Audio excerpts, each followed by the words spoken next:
You know what finally made me take a hard look at my own work? I built an outdoor bench about 8 years ago, nice white oak, pocket hole joinery, tight bond 3 on every joint, and I was proud of it. 2 winters later, the whole thing was racking.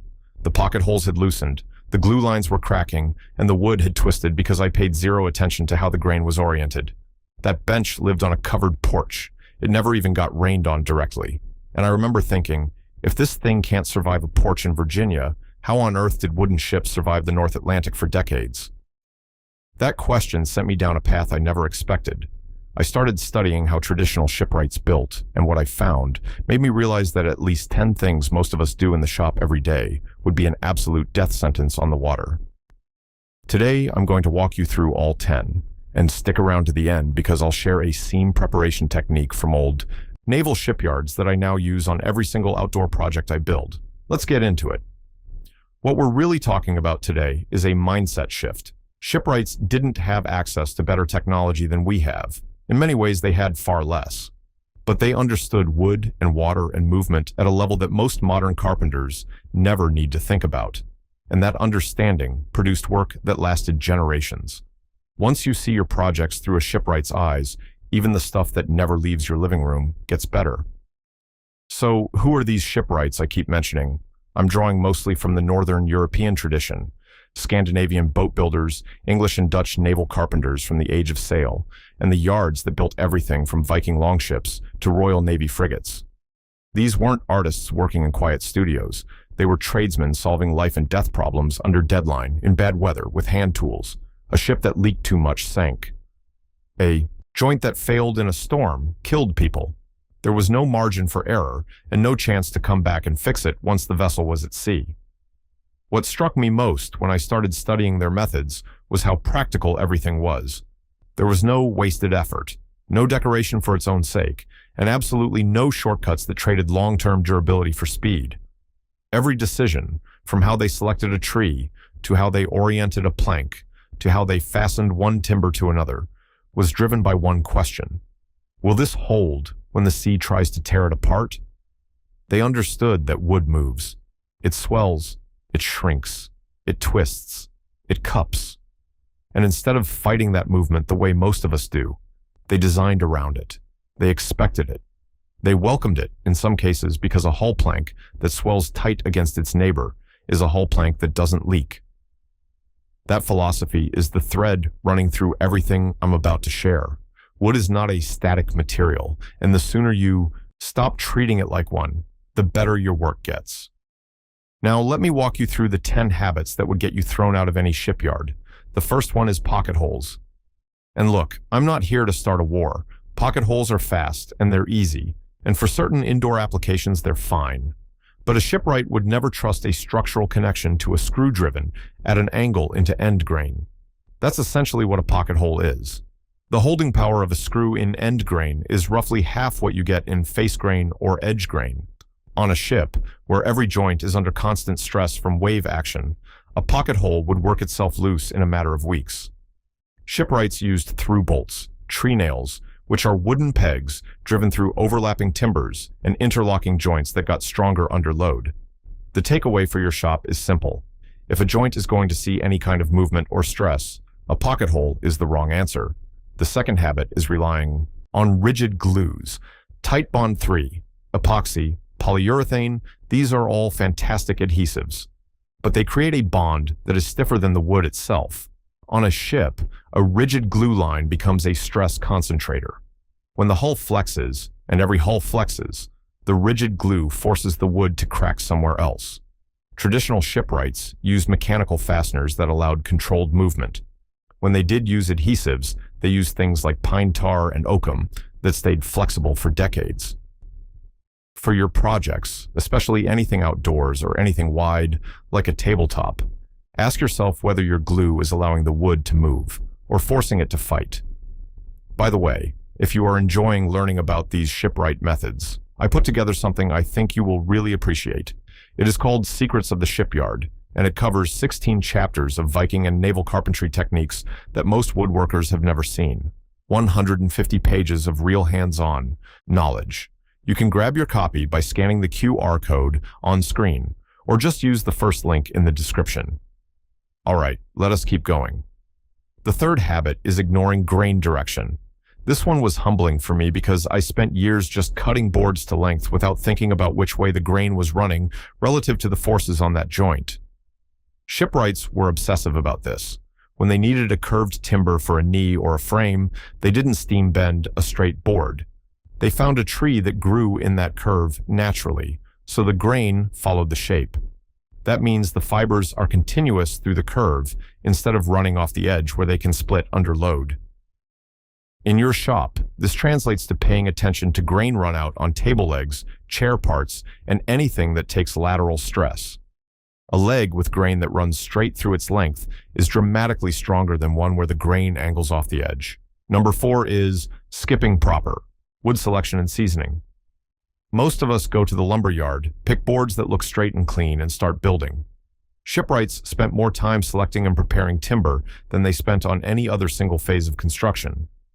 In the Royal Navy yards, oak was air-dried for at least 3 years before it was considered ready. They chose trees based on where they grew, how they grew, and what part of the ship each timber was destined for. Heartwood only for anything below the waterline. They rejected sapwood entirely for structural members because it rots faster and absorbs water more readily. The lesson here is not that you need to air-dry your own lumber for 3 years, although you could. The lesson is that the species, the cut, and the moisture content of your wood matter far more than most of us give them credit for. The fifth habit is over-reliance on power tools and underdeveloped hand skills. I love my table saw, I love my router, but there are things a hand tool does better, and shipwrights knew this because hand tools were all they had. A draw knife following the grain leaves fibers intact instead of tearing them the way a power planer can. A hand saw lets you feel the cut and adjust as you go. Shipwrights could fit a plank to a curved hull frame using nothing but an adze, a hand plane, and their eye. You don't need to give up your power tools. But developing your hand skills, even just learning to tune and use a block plane well, gives you a level of control and feedback that no machine can match. Number 6 is the obsession with flat and square. Now, hear me out. Flat and square are important. But shipwrights understood that wood has a natural character, and sometimes working with that character produces a stronger result than forcing everything into perfect geometry. A naturally curved crook from a tree branch junction is stronger than any laminated curve you can make, because the grain is continuous. Shipwrights read each timber and let its natural shape guide where it went in the vessel. In your shop, this means paying attention to how a board wants to behave and asking whether fighting that tendency is really necessary. The 7th habit is building rigid structures that cannot move. This is related to the glue issue, but bigger. Most modern furniture and cabinetry is designed as a rigid box.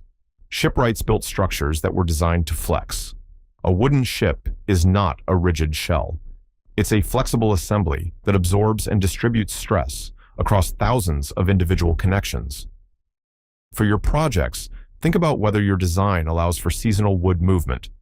Breadboard ends with elongated slots, tabletops attached with buttons or figure-8 fasteners, frame and panel construction instead of solid slab sides.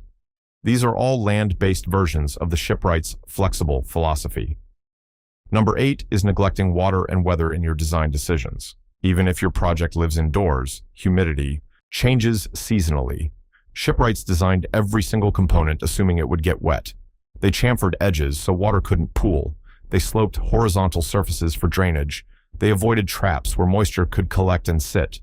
If you're building anything that lives outdoors or even in a garage or basement, start thinking like a shipwright. Where will water go? Where will it collect? Where will it be trapped against end grain? The 9th habit is using fasteners as structure instead of as supplements to joinery. In modern carpentry, screws and nails often are the joint. The fastener is doing all the work. In shipbuilding, the joint itself carries the load. Fasteners hold things in position while the joint does its job. A mortise and tenon with a tree nail through it is not relying on the tree nail for strength. The tree nail just keeps the tenon from backing out. The joint itself resists the forces. When you start thinking of fasteners as position holders rather than load bearers, your joinery gets better because it has to. And the 10th habit, the one that really changed my perspective, is treating projects as disposable instead of repairable. Modern carpentry culture is essentially build it, use it, replace it. Shipwrights built for repair from day one. Every plank on a ship was designed to be removed and replaced individually without dismantling the whole vessel. They used fasteners that could be backed out. They avoided glue in structural joints, so components could be separated. When you design a project, ask yourself this: if one part fails in 10 years, can I replace just that part? If the answer is no, a shipwright would say your design has a fatal flaw. Let me share some patterns I've noticed in my own work over the years, things I did for a long time before I knew any better. The first is reaching for the fastest joinery method instead of the most appropriate one. I used pocket holes on everything because they were quick. The second is trusting the label on a glue bottle more than my own understanding of wood movement. I assumed if the glue said waterproof, the joint was waterproof. It's not. The wood around it still moves. The third is never thinking about what happens to my project 5 or 10 years from now. I built for today and hoped for the best. And the fourth is treating every board as interchangeable, just picking whatever was on top of the pile instead of thinking about grain direction, moisture content, and natural character. Every one of those habits came from working fast instead of working smart, and every single one of them is a habit that would get you in serious trouble on the water. Now for that bonus tip I promised at the beginning. This comes from the old naval caulking yards, and I have adapted it for outdoor furniture and exterior trim work. Traditional shipwrights would cut a shallow V-groove along every seam between planks before caulking. The groove was typically about 1/8 of an inch deep and cut at roughly 90 degrees. This gave the caulking material, usually oakum and pine tar, a mechanical pocket to grip into instead of just sitting on top of a flat glue line. I now do something similar on outdoor projects. Before I assemble any outdoor joint, I take a small V-parting tool and cut a shallow groove along the mating surfaces right at the seam line. Then I fill that groove with a flexible marine sealant after assembly. The groove gives the sealant something to hold on to, and it creates a reservoir that stays sealed even when the wood moves seasonally. I have been doing this for about 4 years now, and the difference in how my outdoor joints hold up through winter is remarkable. It takes maybe 5 extra minutes per joint, and it's the kind of quiet, practical shipwright thinking that just works. Before you head out, I want to make sure you know about my book, Secrets of the Shipyard. It goes way deeper than any single video can, with 16 chapters of Viking and naval carpentry techniques, 25 hand-drawn illustrations, and 150 pages of real hands-on knowledge. If you want to bring these old shipwright methods into your own shop, this is the guide to do it. Just scan the QR code on screen or click the link in the description to get your copy. Thanks for spending time with me today, and if you have not already, hit that subscribe button so you do not miss the next one.